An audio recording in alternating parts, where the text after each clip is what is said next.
तो दोस्तों हम आ गए हैं एक न्यू कहानी को लेके दोस्तों।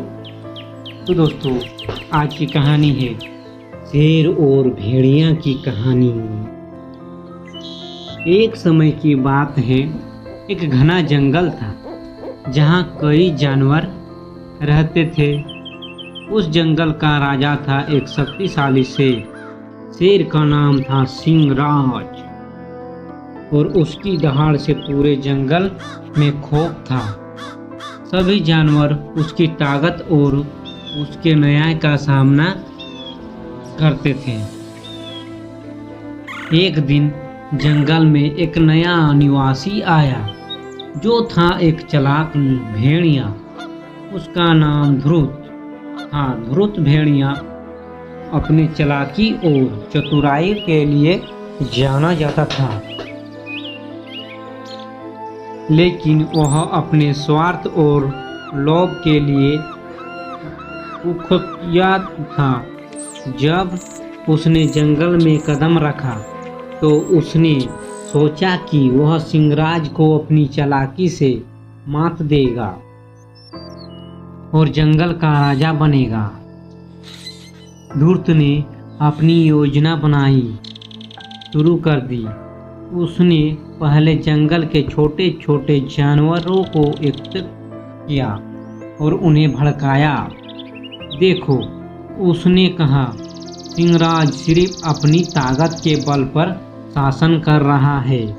हम सब मिलकर उसे हराकर जंगल के असली राजा बन सकते हैं। जानवरों ने उसकी बातों को आकर ध्रुत का साथ दिया। उन्होंने एक योजना बनाई कि वे सब मिलकर सिंहराज का सामना करेंगे। भेड़िया ने उन्हें विश्वास दिलाया कि उनकी संख्या में ताकत है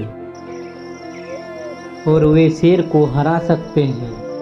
एक दिन सब जानवर एकत्रित हुए और शेर के पास गए।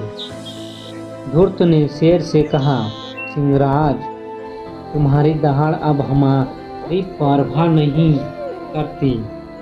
हम तुम्हारे खिलाफ एकजुट हो चुके हैं। सिंहराज ने धूर्त की बात सुनी और मुस्कुराते हुए बोला, तुम्हारे पास संख्या है लेकिन मेरे पास शक्ति है। तुम अपनी चालाकी से मुझे नहीं हरा सकते। धूर्त ने सोचा कि वह शेर की ताकत को नज़रअंदाज कर सकता है। उसने जानवरों को निर्देश दिया कि वे शेर पर एक साथ हमला करें। जानवरों ने धूर्त के कहने पर हमला किया, लेकिन सिंहराज ने अपने तेज पंजों से उन पर पलटवार किया।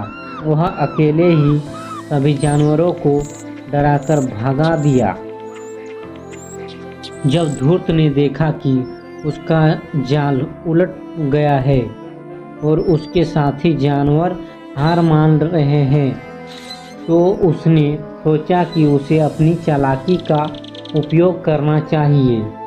उसने शेर से कहा, मैं तुम्हारे खिलाफ नहीं हूँ, मैं तो तुम्हारा मित्र बनना चाहता हूँ। सिंहराज ने उसकी चालाकी को पहचान लिया। उसने कहा, तुम्हारी चालाकी मुझे बेवकूफ़ नहीं बना सकती। मैंने देखा है कि तुमने अपने स्वार्थ के लिए कितने जानवरों को भड़काया। धूर्त ने महसूस किया कि उसकी योजना विफल हो गई है। सिंहराज ने उसे जंगल से निकाल दिया और कहा, यहाँ केवल वही जीव रह सकते हैं जो ईमानदारी और साहस से भरे हैं। उस दिन के बाद धूर्त ने सीखा कि ताकत के आगे चालाकी बेकार होती है। शेर ने फिर से जंगल में शांति स्थापित की और जानवरों ने अपनी भूल से सबक से लिया। सभी ने यह समझाया कि एकता में शक्ति है, लेकिन नफरत और स्वार्थ केवल बर्बादी लाते हैं। इस प्रकार शेर और भेड़िया की यह कहानी हमें यह सिखाती है कि सच्चाई, शक्ति, ईमानदारी और साहस में होती है, जबकि चालाकी और स्वार्थ केवल विनाश का कारण बनते हैं। तो दोस्तों, अगर कहानी अच्छी लगी है तो एक लाइक ज़रूर कर दीजिएगा। धन्यवाद दोस्तों।